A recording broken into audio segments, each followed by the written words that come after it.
Habang patuloy na tumataas ang gastos sa produksyon at lumalala ang epekto ng climate change, hinaharap ng mga magsasaka ang isa sa pinakamalalaking hamon sa food security ng bansa. Sila ang nagtatanim ng pagkaing inihahain sa mga tahanan, restaurant at iba pang negosyo, kaya't mahalaga ang suporta ng iba't ibang sektor upang mapanatiling matatag ang lokal na produksyon.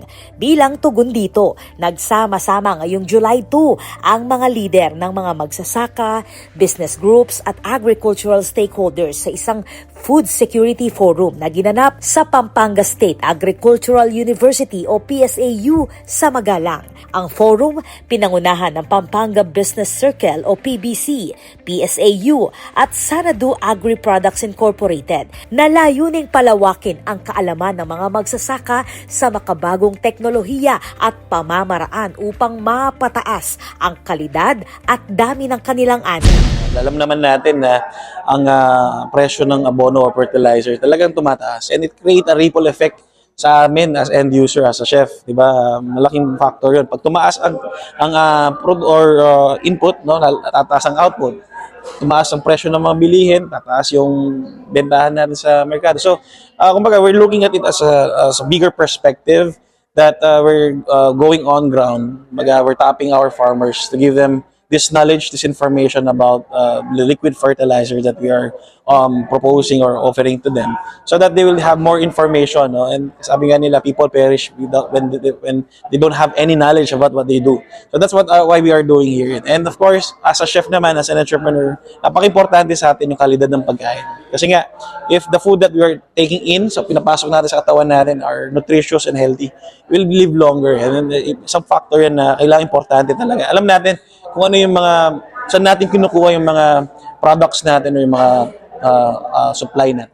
Ayon sa direktor ng PBC at may-ari rin ng Makimura Ramen Bar, mahalaga para sa food industry ang pagkakaroon ng sapat at dekalidad na fresh produce mula sa mga local farmers upang masuportahan ang farm-to-table supply chain.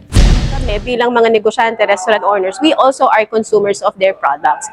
Right now, nahihirapan kami na kaming taga Pampanga, we have to get supplies from Baguio. Bakit kailangan pa natin magpunta ng Baguio kung meron naman pala dito?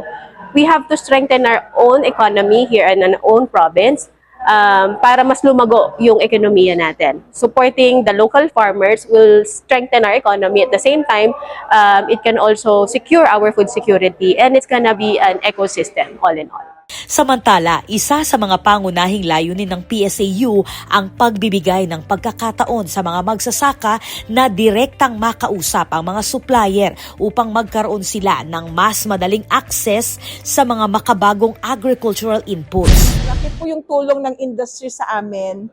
Our goal really is to improve the food security in the Philippines, and as an agricultural university, malaki po yung maitutulong ng Pampanga Business Circle with our future projects also and with our existing projects. And with Sanadu, we hope that our farmers would be able to increase their yield. We will be trying the product in the university kasi meron din kaming nakaalat para doon sa rice.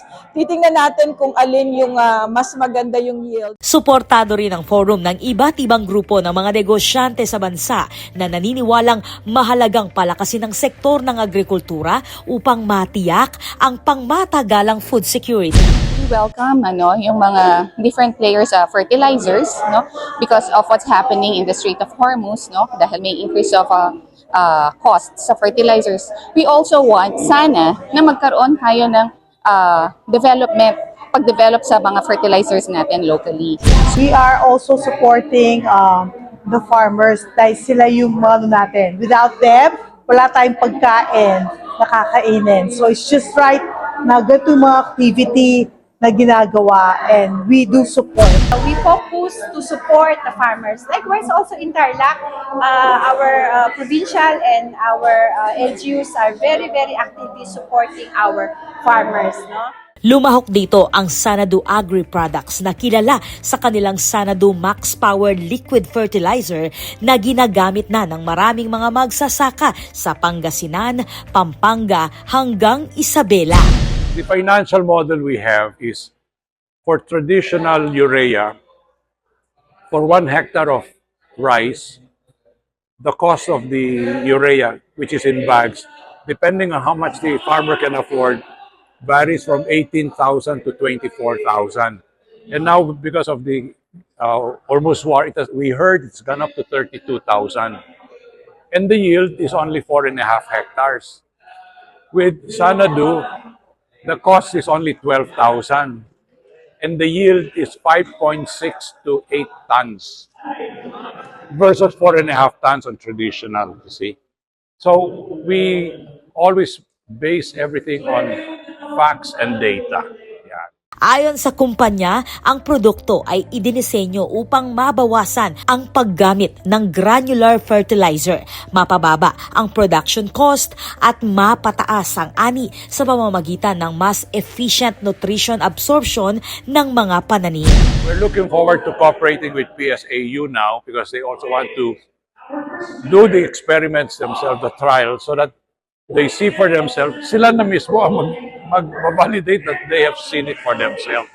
And this is all data based on scientific facts. Yeah. Isa sa mga dumalo sa forum si Ruel Nucop mula Arayat. Aniya, malaking tulong ang ganitong pagtitipon dahil personal nilang nakakausap ang mga supplier at hindi na kailangang dumaan pa sa mga middleman na kadalasan kumukuha ng malaking bahagi ng kita ng mga magsasaka. Malaking bagay po yun kasi pag dumaan po sa middleman, medyo na-chatcha po yung mga produkto namin. Pero kung rekta kami, mas mainam, dadagdag po sa income ng mga kasama. Hindi na kami dadaan sa mga middleman na kung minsan may mga taong mantala na kapitalista. Bilang magsasaka po, malaking bagay sa amin yung ma-introduce yung paano kami makatipid.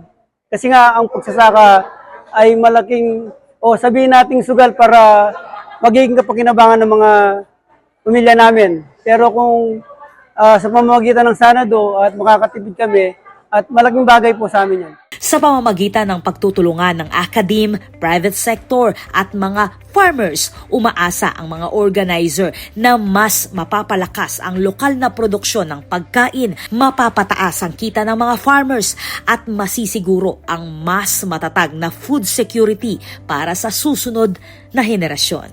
Ako po, Patricia Mamangon para King News Force Pampanga. Balitang tutuking Balen, susuyo.